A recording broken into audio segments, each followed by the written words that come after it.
दोस्तों नमस्ते। दोस्तों मैं डॉक्टर नित्यानंद। आज हम लोग बात करने वाले हैं सीरीज फिफ्थ की। सीरीज फिफ्थ में हम लोग देखेंगे केंट 12 ऑब्जर्वेशन के बारे में पढ़ेंगे। ये क्या है? Prognosis after observing the action of remedy, या फिर इसको केंट 12 ऑब्जर्वेशन भी बोल सकते हैं। तो इसमें हम लोग क्या देखते हैं, जब हम लोग मेडिसिन प्रिस्क्राइब करते हैं उसके बाद जो एक्शन होता है उसकी हम लोग स्टडी करते हैं। तो ये एक पेशेंट है, उसको मेडिसिन दिया गया, तो मेडिसिन, ये पेशेंट को मेडिसिन दिया गया तो वो क्या क्या परिवर्तन हो सकता है। पहली कंडीशन हो सकती है पेशेंट को एग्रावेशन हो सकता है, मींस कंप्लेन बढ़ सकती है, एग्रावेशन हो सकता है। दूसरा क्या हो सकता है? एम्लियोरेशन हो सकता है, मींस आराम मिल सकता है। किसी पेशेंट को मेडिसिन देने के बाद तीन कंडीशन दिखती है, या फिर नो चेंजेज। एक पेशेंट को मेडिसिन देने के बाद यही तीन चीज दिखाई देगी, इसके अलावा तो कुछ दिखेगा नहीं। तो एग्रावेशन में क्या हो सकता है? पेशेंट को या तो कंप्लेन बढ़ेगी, या फिर कंप्लेन आराम मिलेगा, या फिर कंप्लेन कोई चेंज ही नहीं होगा, ना कंप्लेंट बढ़ेगी ना आराम मिलेगा। मेडिसिन खा रहा है पेशेंट, कोई आईजीटी है उसकी प्रॉब्लम। तो हम लोग आज अभी बात करेंगे एग्रावेशन क्या होता है। मेडिसिन देने के बाद तीन तरह के एग्रावेशन दिखते हैं। पहला एग्रावेशन दिखता है होम्योपैथिक एग्रावेशन। दूसरा क्या दिखेगा? Medicinal aggravation. तीसरा क्या दिखेगा? Disease aggravation. ये तीन एग्रावेशन दिखा। तो होम्योपैथिक एग्रावेशन क्या होता है? होम्योपैथिक एग्रावेशन होता है the quick short and strong aggravation but rapid improvement of patient. Patient का क्या होता है, कंप्लेंट जो होता है एकाएक तेजी से बढ़ेगा with rapid improvement of patient. उसके साथ तेजी के साथ उसका जो कंप्लेन होगी, कंप्लेन में आराम मिल जाएगा। That is homeopathic aggravation. But जब होम्योपैथिक एग्रावेशन होता है, ये बहुत इंपॉर्टेंट है, जब पेशेंट की तकलीफ बढ़ती है तो पेशेंट ये नहीं कि बहुत ज्यादा रेस्टलेसनेस हो जाता है। पेशेंट बोलता है कि हाँ थोड़ी तकलीफ बढ़ी है बस, बट मैं अच्छा फील कर रहा हूँ, कोई मुझे बहुत ज्यादा दिक्कत नहीं है। बट वहीं पे डिजीज एग्रावेशन में क्या होता है, उसके जो लक्षण होते हैं, वो जो पेशेंट होता है उसकी कंप्लेंट बढ़ती है, उसके साथ साथ उस बहुत ज्यादा बेचैन हो जाता है, और साथ ही साथ उसको रैपिड इंप्रूवमेंट नहीं होता, पेशेंट को तुरंत आराम नहीं मिलता कुछ टाइम्स के लिए। अब एक्यूट केस में बात करेंगे, होम्योपैथिक एग्रावेशन में क्या होगा, पेशेंट को थोड़ी देर के लिए, कुछ टाइम बिंग 30 मिनट या फिर 1 आवर्स मैक्सिमम के लिए एग्रावेट कर सकता है, बट रैपिड उसी के साथ तेजी से आराम भी मिलेगा। बट डिजीज एग्रावेशन में ऐसा कुछ नहीं होगा, उसकी कंप्लेंट बढ़ती जाएगी, कंटिन्यूअस कंप्लेंट बढ़ रही है। मेडिसिनल एग्रावेशन में क्या होता है? मेडिसिनल एग्रावेशन में जब मेडिसिन दी जाती है तो पेशेंट के अंदर उस मेडिसिन के भी लक्षण आ जाते हैं। जैसे पेशेंट को हमने कुछ लक्षणों के आधार पे मेडिसिन प्रिस्क्राइब किया, तो पेशेंट का वो जो कंप्लेन है वो तो एज इट इज है, साथ ही साथ उसको जो मेडिसिन प्रिस्क्राइब किया गया उसके भी कुछ लक्षण उस पेशेंट के अंदर ऐड हो जाते हैं। That is medicinal aggravation. ये हो गया। अब बात करते हैं एम्लुरेशन। एम्लुरेशन देखते हैं, एम्लुरेशन क्या होता है। एम्लुरेशन जो होता है, एक second, just a minute, remove कर लो।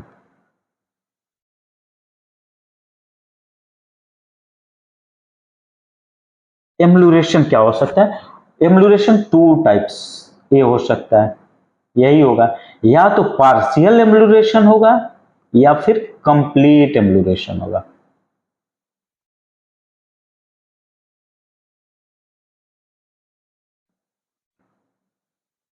एम्लुरेशन या तो पेशेंट को कंप्लीट एम्लुरेशन हो जाएगा या फिर पार्शियल एम्लुरेशन हो जाएगा। कंप्लीट एम्लुरेशन हो गया तब तो गुड है, सॉरी गुड। बट पार्शियल एम्लुरेशन में क्या होगा? पैलिएशन हो सकता है।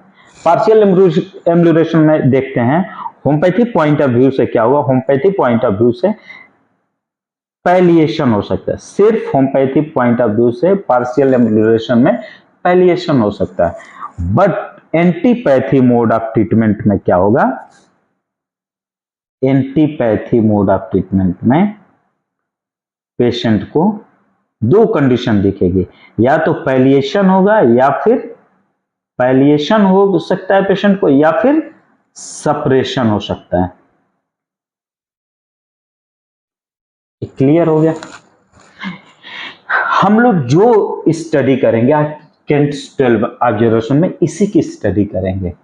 ये हमने एक इंट्रोडक्शन दे दिया कि मेडिसिन देने के बाद तीन कंडीशन दिखेगी, या तो पेशेंट को एग्रावेशन होगा, एम्बुलेशन होगा, या फिर नो चेंजेज हो सकता है। एग्रावेशन में क्या हो सकता है? होम्योपैथिक एग्रावेशन हो सकता है, या फिर मेडिसिनल एग्रावेशन हो सकता है, या डिजीज एग्रावेशन हो सकता है।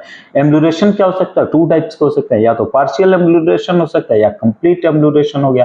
कंप्लीट एम्बुलेशन हो गया तो गुड है, यदि पार्शियल एम्बुलेशन हो गया तो फिर ये होम्योपैथिक पॉइंट ऑफ व्यू से पार्शियल एम्बुलेशन में सिर्फ एक चीज हो सकता है, पैलिएशन हो सकता है।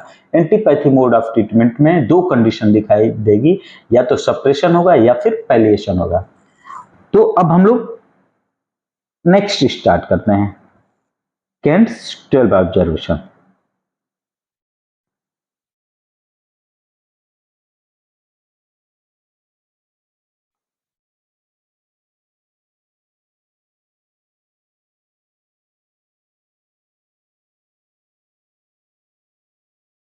केंट्स 12 ऑब्जर्वेशन जब देखते हैं तो पहला जो ऑब्जर्वेशन है वो बोलता है, और बहुत इंपॉर्टेंट है, इससे क्वेश्चन भी एराइज हुआ था पिछली बार, वो अभी बताएंगे क्या यूपीएससी ने इससे क्वेश्चन एराइज किया था। पहला एग्रावेशन है, द एग्रावेशन इज, पहला ऑब्जर्वेशन है, the prolong aggravation and final decline of the patient. Aggravation जो होगा प्रोलॉन्ग होगा, जैसे पेशेंट की कंप्लेन है, एग्रावेट करती गई, प्रोलॉन्ग एग्रावेशन, एंड फाइनली क्या होगा? पेशेंट डिक्लाइन कर जाएगा। That is first observation. इसमें हम लोग क्या देखते हैं, इसमें क्या हो सकता है? एक कंडीशन हो सकती है, या तो डिप एंटीसोरिक मेडिसिन मैंने यूज कर दिया, डिप एंटीसोरिक मेडिसिन को हमने यूज कर दिया, पहली कंडीशन हो सकती है। या हमारी पोटेंसी बहुत ज्यादा हाई है, या पेशेंट को बहुत ज्यादा अनइनक्यूरेबल केस है, या तो ये केस इनक्यूरेबल है। तो ऐसे केस में क्या होगा? प्रोलॉन्ग एग्रावेशन होगा and final decline of the patient हो जाएगा। सेकेंड कंडीशन क्या बोलता है? Long aggravation but final and slow improvement. Patient की जो कंप्लेन रहेगी, यही देखते हैं कि पेशेंट की कंप्लेन जो है वो तो एग्रावेट कर रही है, बट फाइनल एंड स्लो, धीरे धीरे पेशेंट को आराम मिल रहा है। इसका मतलब क्या हुआ? ये जो पेशेंट है इसमें डीप पैथोलॉजिकल चेंजेज है। पैथोलॉजिकल मीन्स उसके किसी ऑर्गन्स में बहुत ज्यादा पैथोलॉजिकल चेंजेज है, जिसकी वजह से ये प्रॉब्लम क्रिएट हो रही है। Long aggravation but final and slow improvement, ऐसे ये याद कर लेना। और थोड़ा सा इसमें क्या करना है, ध्यान देके इसको समझा जा सकता है तो आसानी से समझ में। प्रोलॉन्ग एग्रावेशन मीन्स प्रोलॉन्ग, लगातार prolong aggravation with final decline of the patient हो गया। पेशेंट की कंडीशन बढ़ती गई, पेशेंट डिक्लाइन कर गया। सेकंड क्या हो गया? लॉन्ग एग्रावेशन, प्रोलॉन्ग नहीं, इसमें सेकंड में long aggravation but slow improvement, लेकिन स्लो इंप्रूवमेंट हुआ। थर्ड क्या बोलता है? The aggravation kick start strong with rapid improvement of patient.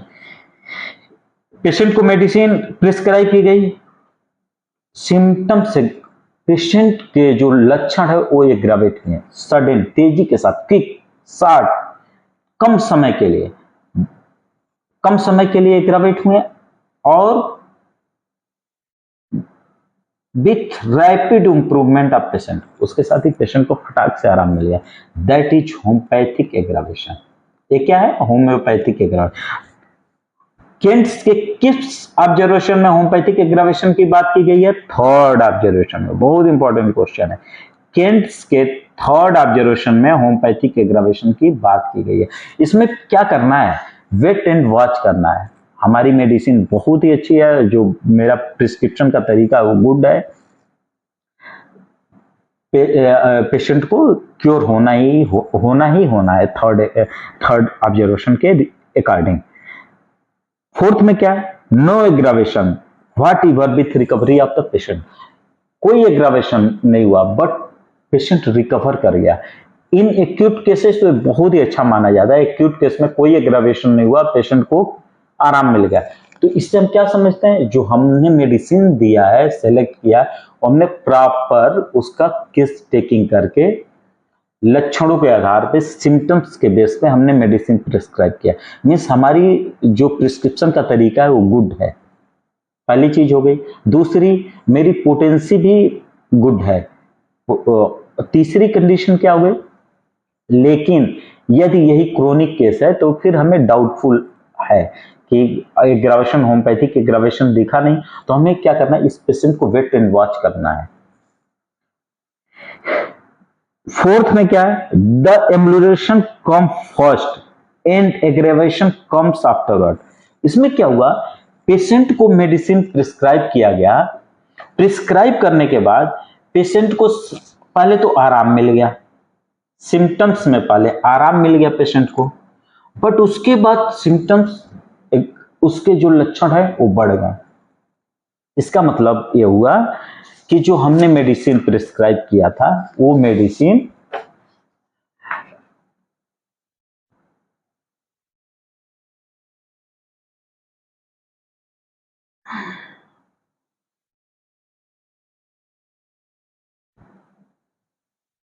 Proper, पहला चीज क्या हो सकता है, द एग्रावेशन कम फर्स्ट, पहले आराम मिल गया, उसके बाद जो लक्षण है वो एग्रावेट कर गया। मीन्स जो पेशेंट है वो ये जो केस है ये भी इनक्यूरेबल केस हो सकता है, क्यूरेबल केस हो सकता है। हमारा जो प्रिस्क्रिप्शन का तरीका है उसे हमें वॉच करना पड़ेगा कि क्यों ऐसा, कहीं ऐसा तो नहीं कि कुछ लक्षण हमने प्रॉपर ढंग से सिम्टम्स को नहीं मैच किया, या फिर पोटेंसी सही नहीं दिया, या फिर इनक्यूरेबल केस तो नहीं है। इस पे है, इसको हमको देखना है। To short relief of the symptom, patient के जो लक्षण है कुछ ही लक्षण आराम मिले, मतलब ये पार्शियल मेडिसिन हमने प्रिस्क्राइब किया, पार्शियल मेडिसिन प्रिस्क्राइब किया, मतलब सारे लक्षणों को मेडिसिन ने रिलीफ नहीं किया। मीन्स पार्शियल सिम्टम्स के बेस पे हमने मेडिसिन का सिलेक्शन किया है। A full time ambulation of the symptoms at no special relief of the symptom, patient को तो बिल्कुल आराम है but no special relief of the symptoms. इसको एक एग्जांपल के साथ समझते हैं। जैसे एक पेशेंट को गैंग्रीन हो गया, हाथ में गैंग्रीन हो गया, उसका एम्पुटेशन हो गया, हैंड का गैंग्रीन के बाद हैंड का एम्पुटेशन हो गया, पेशेंट की कंप्लेन तो गायब हो गई, बिल्कुल खत्म हो गई, फुल टाइम एम्बुलेशन हो गया, बट उसको पेशेंट को हाथ नहीं है जिसकी वजह से उसे फुल टाइम एम्बुलेशन नहीं मिल रहा है। That is seventh observation. हमें क्वेश्चन क्या पूछ सकता है, a full time ambulation at no special relief of the symptom found in which Kent's observation. तो ये है सेवंथ केंट्स ऑब्जर्वेशन, ऐसे ही क्वेश्चन पूछ सकता है। सेवंथ एट्थ क्या है, some patient prove every remedy they get, ये क्या है, idiosyncrasy.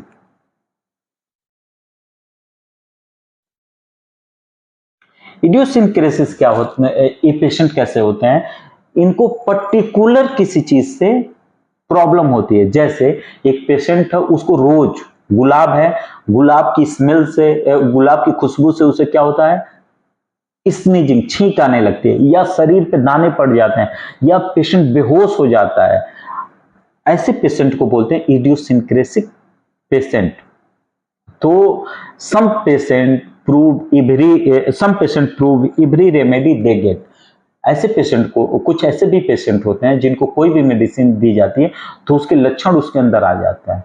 That is idiosyncratic patient. ऐसे पेशेंट हमारे लिए ड्रग प्रूविंग के लिए बहुत बेस्ट माने जाते हैं। तो इडियोसिंक्रेटिक किस ऑब्जर्वेशन में? 8th ऑब्जर्वेशन में। यही क्वेश्चन यूपीपीएससी ने एराइज किया था।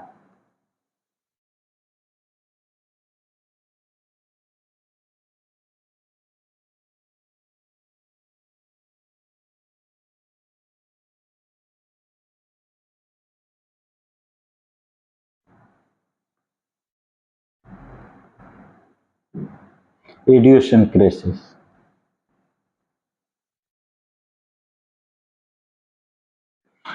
The action of medicine upon prover, इसमें क्या की गई है? मेडिसिन प्रूविंग की बात की गई। Action of medicine upon prover किसमें? 9th में। New symptoms appearing after the medicine remedy, patient के अंदर कुछ न्यू सिम्टम्स अपीयर हो जाते हैं जब मेडिसिन दी जाती है। तो ऐसे केस में क्या होता है? इसी की बात हम लोग कर रहे थे, मेडिसिनल एग्रावेशन की। मेडिसिनल एग्रावेशन किसमें है?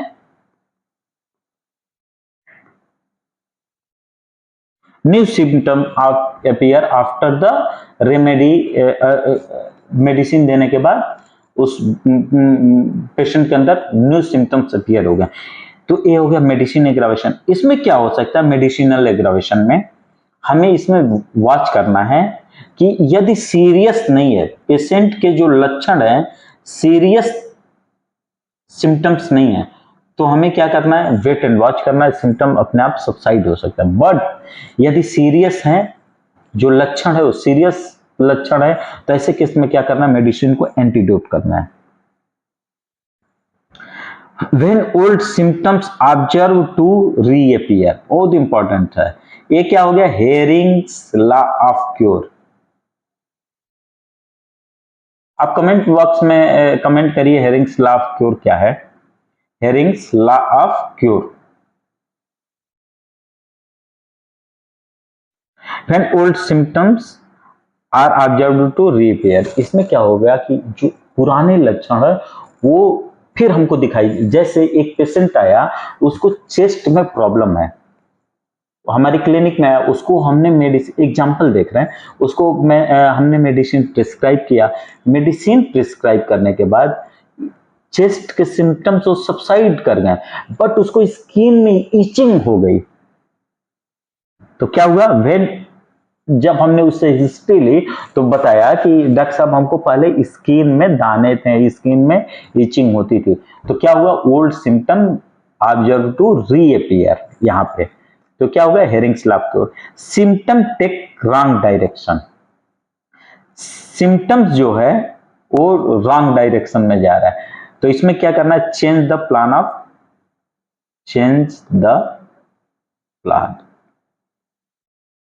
Of medicine. जिस ग्राउंड पे हमने मेडिसिन दिया उसको हमें चेंज करना है, या फिर प्रॉपर ढंग से फिर दोबारा केस टेकिंग करके मेडिसिन प्रिस्क्राइब करना है। यदि मेरा चैनल पसंद है तो लाइक करें, सब्सक्राइब करें, दोस्तों में शेयर करें।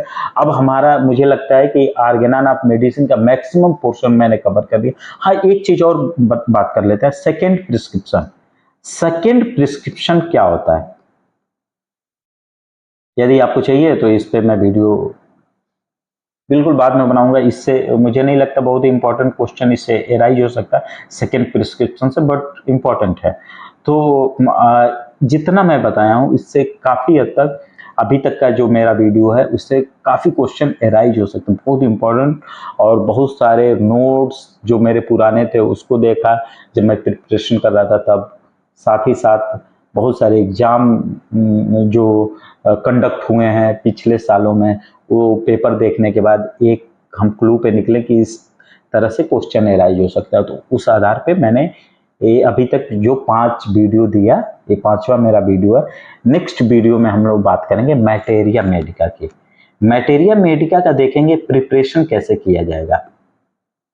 प्रिपरेशन, ये सिर्फ मैटेरिया मेडिका, ये मैटेरिया मेडिका की जो हम लोग बात करेंगे सिर्फ एग्जामिनेशन पॉइंट ऑफ व्यू से बात करेंगे कि मैटेरिया मेडिका से किस टाइप के क्वेश्चन एराइज हो सकते हैं और कैसे मैटेरिया मेडिका को हमें स्टडी करना है, कैसे हम मैटेरिया मेडिका, चूंकि मैटेरिया मेडिका बहुत ही वास्ट सब्जेक्ट है तो थोड़ा डिफिकल्ट है, बट हम लोग इसको 2 से 3 मैक्सिमम 3 से 4 2 से 4 वीडियो में हम लोग मटेरियल मेटका को कवर कर लेंगे।